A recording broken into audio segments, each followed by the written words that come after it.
sidewalks. When I was a kid, I used to roller skate on these very sidewalks and sing, "I love those dear hearts and gentle people that live and love in my hometown." I grew up here, and when I retired, I came back here because this is where my family lives. This is where our roots are. Some of you know me as the past president of the Bowling Green Ministerial Association. I started the Wood County Area Ministries, but most of all, I'm a mom and a grandma.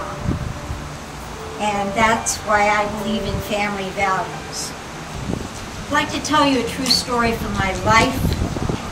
We had what felt to me a nearly perfect family, but it has been wounded and torn by prejudice and inconsideration.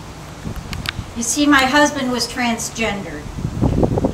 That means that he struggled over his sexual identity, where his body said what his mind knew was not true.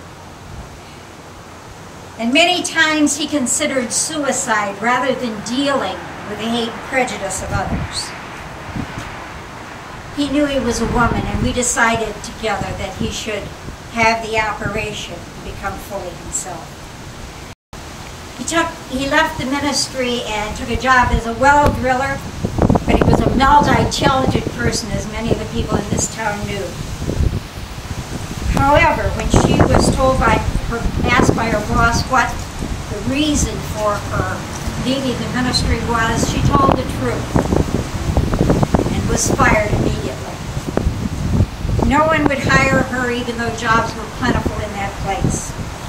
And our children were 9, 7, and 3.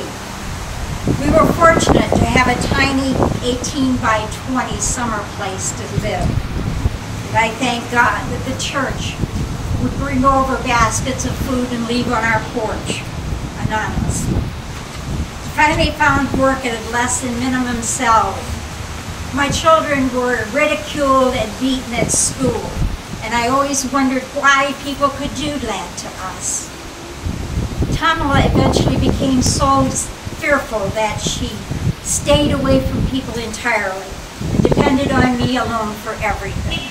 And that's a heavy burden. We both had too much good stuff to give to the world to continue to live as hermits.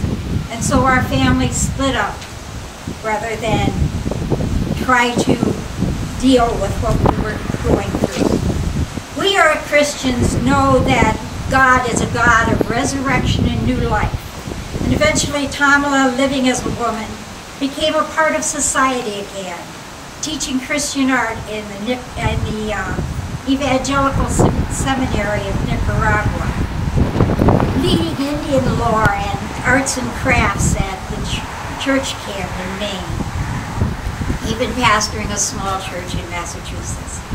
She became closer to God than ever. When she died 5 years ago this week, she didn't want a funeral, but they held services in 2 churches, at the University in Nicaragua, and at that church camp they had a whole day celebration of arts and crafts in remembrance. Tamala became a saint in the eyes of a lot of people who knew her, and was even named so at a world gathering of United Methodist Women in Chicago. She died still living in that tiny house with no water or heat because she gave away everything to those who needed it more than she did. Yesterday I watched the little children parade around the block here in their Halloween costumes. And I wondered which ones were living through that same nightmare that my children lived through. Were they going hungry because someone wouldn't hire their parent? Were they without a home? Were they feeling like outsiders and that no one cared? Our kids in Bowling Green should be protected from these kinds of community abuse. Everyone needs to belong to a caring community. Together we can become that place. We can let justice flow down like rivers and righteousness like an everlasting stream. And it begins by voting for justice and righteousness. We know it's wrong to demean others. We know it's wrong not to protect them, and we know it's right to give people a chance. And we can make a difference with a simple vote. There's a lot of people who are gay and transgendered here. We usually don't notice because they are not the kind of people who flaunt that. We see them at the grocery or next to us in church. We see them at the bowling alley or at meetings, or they service at restaurants. The best neighbor my mom ever had are the two she has now who are gay. They are not they are a part of us. And I assume that I will never be judged on whether I can have a job or not have a job because I am straight. I love people of this city, and I know we can do better. We can be the loving community I dreamed of as a child. Thank you.